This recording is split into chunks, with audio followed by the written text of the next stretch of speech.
In the land of the golden sun, where the mighty rivers flow and the ancient forests whisper secrets to the wind, there lies a village of warm hearts and resilient spirits, Ahobrase.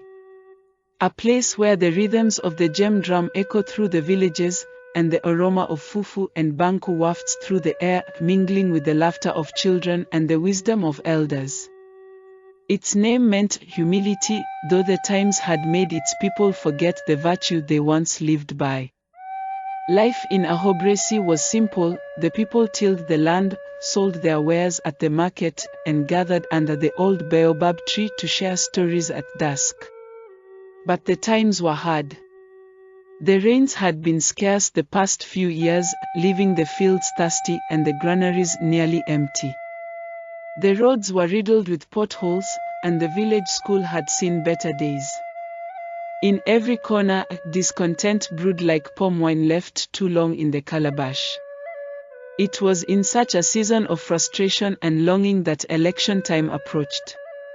Word spread quickly. Men and women seeking power would soon arrive, promising solutions to every problem. Some came dressed in fine kente, others in plain smocks to appear humble. They spoke with tongues as sweet as ripe mangoes, offering dreams wrapped in gold. Among them was Alhaji Kokompi, the politician with a silver tongue and a heart of stone. He rode into Ahobrase with a convoy of cars so shiny they reflected the curious faces of children who followed behind. He spoke with confidence, promising roads as smooth as silk, schools that would rival the big cities, and a hospital so grand that no villager would ever travel far for care again. But Alhaji Kokompi wasn't alone. His rival, Ijia Kwata, arrived soon after. His tactics were different but equally cunning. He didn't just offer promises, he gave gifts, sacks of rice, cooking oil, and even bundles of cloth. He visited homes, shook hands, and whispered, "I am the one who truly cares for you." The village was soon abuzz with excitement. But what stirred the most trouble was the way these politicians infiltrated the places held sacred. Pastors and church leaders were courted with gifts. Suddenly, sermons were no longer about faith but about politics. "Vote for Alhaji Kokompi, he is chosen by God," declared one pastor from the pulpit, his voice ringing like the church bell. Another pastor, in a competing chapel, urged his congregation to support Ijia Kwata, calling him the savior of Ahobrase. The chiefs, too, were not spared. Some were promised lands, others envelopes filled with money. Meetings under the baobab tree, once a place for communal decision-making, turned into gatherings where the elders debated which politician would bring more personal gain. The people of Ahobrase were torn. Some swore allegiance to Alhaji Kokompi, singing his praises in the market. Others backed Ijia Kwata, parading his gifts as proof of his generosity. Families quarreled, neighbors argued, and the once peaceful village grew divided. The people were torn. On market days, debates filled the air. "Did you hear Pastor Mensa? Ijia Kwata must be our leader," one woman said. "Nonsense," another replied. "Alhaji Kokompi gave my son a scholarship. He's the man for the job." Caught in the crossfire of promises and manipulations was Nana Efua, the sage of the village who had seen too many elections in her lifetime. She remembered the riots of years past, the burned homes, and the lost lives. "It's always the same," she always remarked to her people at every given opportunity.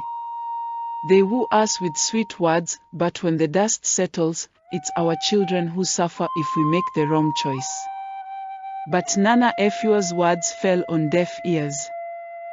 The night before the election, Ijia Kwata hosted a grand feast, complete with music and free drinks.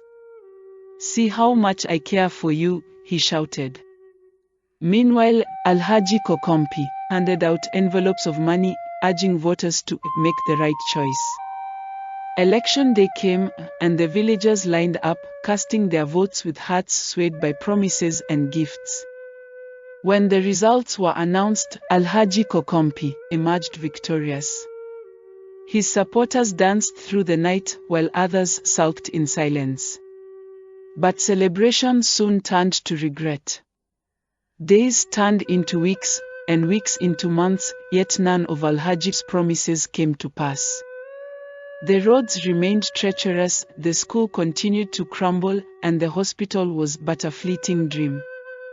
Even the baobab tree, once the heart of the village, stood in quiet despair as fewer people gathered there to talk. The people of Ahobrase began to murmur. Where are the roads? Where is the hospital? They asked. But Alhaji was nowhere to be found. His convoy no longer rode through the village, his promises had vanished like morning dew under the sun.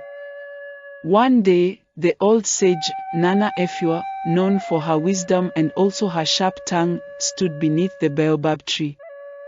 With her walking stick in one hand and a calabash of water in the other, she called the villagers to gather.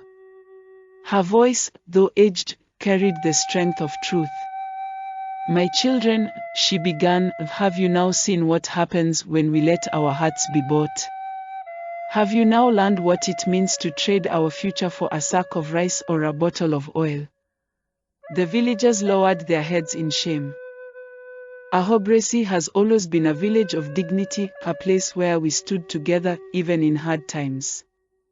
But this election, we let outsiders divide us. We let promises blind us, and now we pay the price.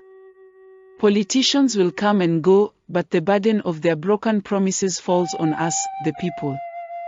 She took a sip from her calabash and continued. Next time, vote not with your stomachs or your ears, but with your minds. Ask questions.